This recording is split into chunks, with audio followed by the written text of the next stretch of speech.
Donald Trump desea que le prestemos atención a cualquier cosa menos a su escándalo con Jeffrey Epstein. ¿Y qué creen? Ha ocurrido completamente lo contrario. Después de que Donald Trump explotara en Truth Social culpando a Barack Obama, de alguna forma ocurrió que incrementaron las búsquedas del nombre de Donald Trump relacionado con Jeffrey Epstein. Y esto es realmente hilarante, ya que lo que logró Donald Trump con su publicación es motivar a las personas a que lo detesten más a él mismo. Ahora, antes de mostrarte el video absurdo que Donald Trump publicó, quiero que veas cómo él y sus leales MAGA están tratando nuevamente de distraer nuestra atención, porque esto en realidad es bastante importante.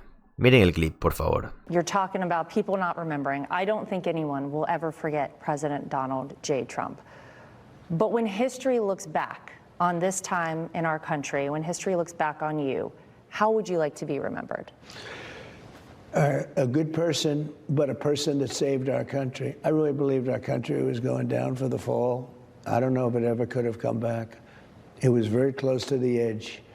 And I really would like to be known as the man that saved our country. Well, I think you've started off on the right track there. So far. Well, Mr. President, thank you for sitting down with us. We appreciate it. Thank you very much, Laura. Thank you.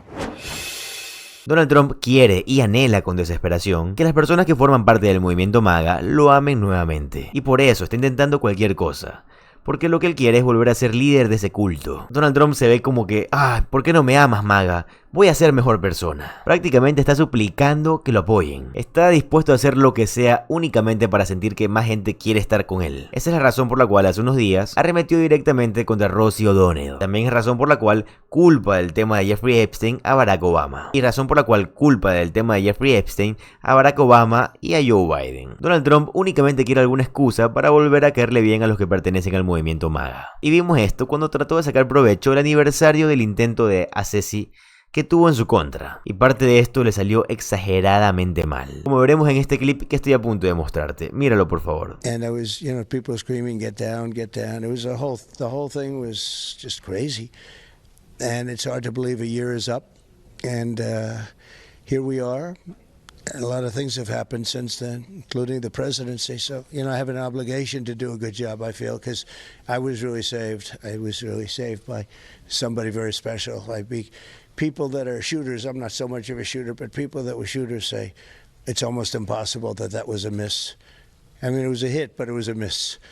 Although I do get that throbbing feeling every once in a while. Is that right? Yeah, a little bit. No, I owe a lot, and I hope the reason I was saved was to save our country. We had a country that was, I don't say dead because it's too strong, but we had a country that was really very close to being finished, in my opinion. And now we have the hottest country in the world. That's why I'm so saddened by this. But, it's one of those things, those tragic things that happen.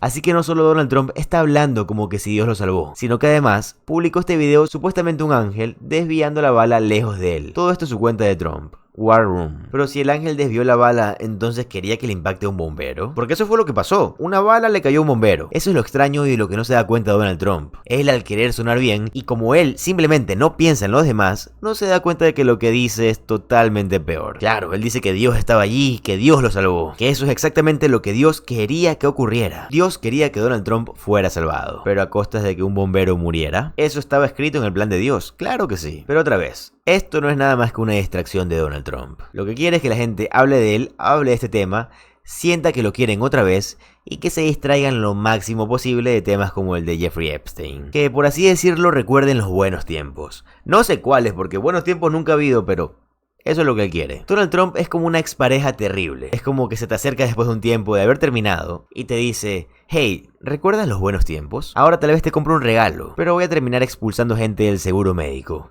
Bueno, eso no te dice una expareja, pero sí te lo dice Donald Trump. Él lo que está tratando es exagerar todo para que la gente lo vuelva a querer. Así que quiero que veas este clip para que entiendas un poco más las cosas. I will fight like no one has ever fought before.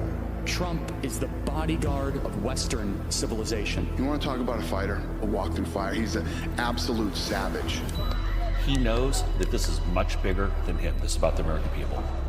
They have no idea what they have unleashed. He was ready to go face the cameras and come out swinging.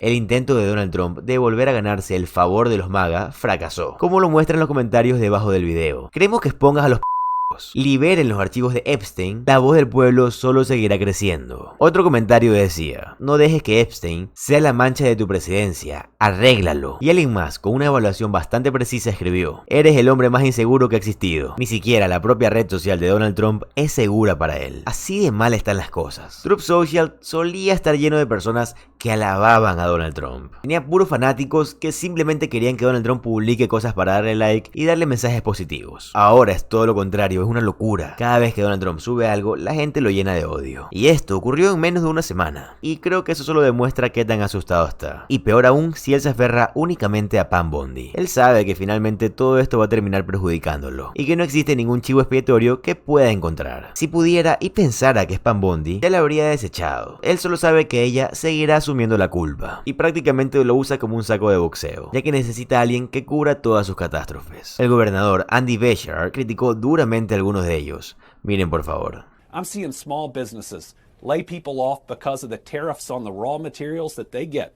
And then Americans put things together and sell them from that. And when a small business is laying somebody off, it's somebody they go to church with. It's somebody who their kids play soccer with. This is going to impact the economy in such negative ways, especially our economy. And then look at what he's doing to critical trading partners like Canada. 22% of our exports go to Canada, or Japan, who he's pushing towards China. Japan invests in Kentucky at a level of almost no other state. You know, the largest Toyota manufacturing facility isn't in Japan, it's in Georgetown, Kentucky. Well, which takes me to my next question. Staying on the economy, let's talk about, broadly speaking, the president's new tax and spending law, which just went into effect. You heard my conversation with Senator John Barrasso about the work requirements, the estimates that it could kick millions of people off of Medicaid. But you know, Governor, a poll taken this year shows 6 in 10 Americans support work requirements for Medicaid. You've been very clear in your opposition to work requirements, but my question, are Democrats out of step with where the American public is on this issue? No, because the work requirements are a ruse. What they're doing is they're doubling the paperwork on everyone, not just able-bodied adults, but everyone. What they're hoping is sadly, is that parents with a special needs child who are really busy don't check a box. People who are helping their parents or grandparents with their long-term care needs don't check a box. And then they get kicked off their coverage for 6 months or more. It is wrong, it's cruel, but it's also going to be devastating to rural economies. In my state, we're looking at 200,000 people projected to lose their coverage. 20,000 healthcare workers are going to get fired because of this bill, and 35 rural hospitals, each the second largest employer in their county, may close. What that means is fewer people getting that tax break, fewer people going to the local restaurant, fewer people going to the local bank. This is going to hit rural America to give a tax break mainly to wealthy people who live in urban areas. It's going to hit all over the United States. It is a betrayal of rural America. Well, it is undoubtedly going to be a major flashpoint as we head towards the midterms, and I do want to talk to you about the future of the Democratic Party. House Republicans launched an investigation, as you know, into Democrats' handling of the state of former President Biden's mental acuity while he was in office. I wonder, Governor, do you think that there needs to be accountability for how Democrats handled the president's mental health while he was in office? Well, when you're the governor of Kentucky, you see a president maybe twice a year. So what I think is that we ought to be, Democrats, Republicans, etc., accountable for everything we do. We serve the American people. And so we should be judged by not only our actions, but our results.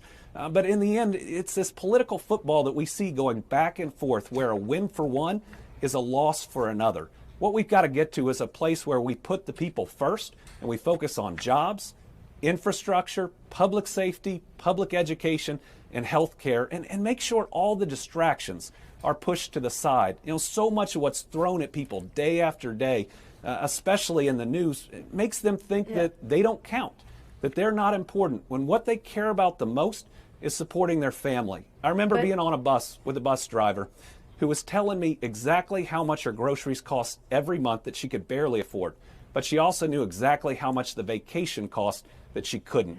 That's where the American people want us to focus. But Governor, I guess just very quickly, does this investigation on Capitol Hill, do you think it's important in terms of helping to restore some of the trust that was lost in Democrats in 2024?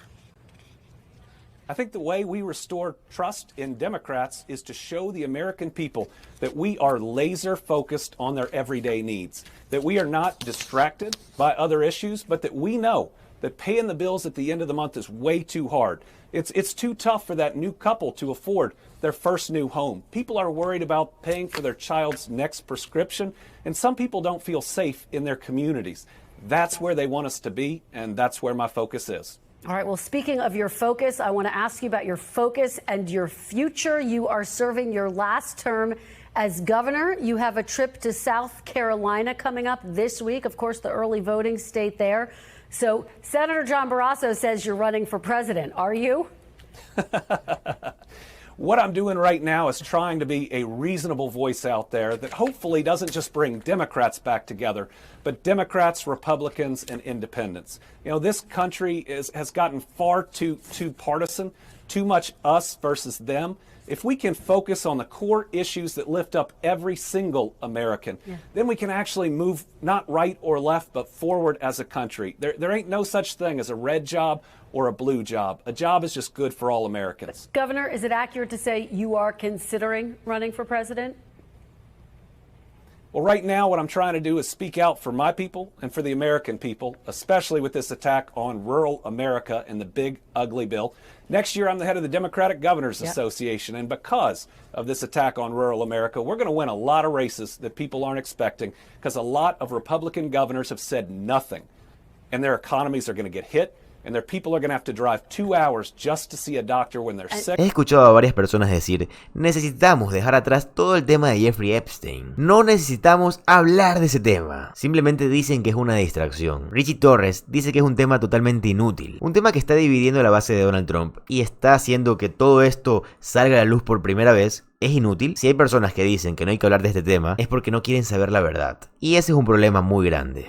Hay personas tan cegadas por el amor que le tienen a Donald Trump que simplemente prefieren decir, ¿sabes qué? Tapémonos los ojos y evitemos hablar de esto. Y las cosas no son así. Cuando alguien comete un error, y peor, un error tan grave como el de Jeffrey Epstein, tienen que ser juzgados y juzgados con la mano más dura de la ley. Así que yo no sé qué opinas tú al respecto y me encantaría que lo pongas en los comentarios. Porque como siempre lo digo, para mí tu opinión es lo más importante y de las razones principales por las que hago este tipo de videos. Pero bueno, me encantaría que me pongas en los comentarios eso. Y claro, está de más decirlo, pero si te gusta el contenido de política estadounidense y te gusta estar informado de lo que está pasando en Estados Unidos, te va a encantar suscribirte al canal, ya que subo videos todos los días.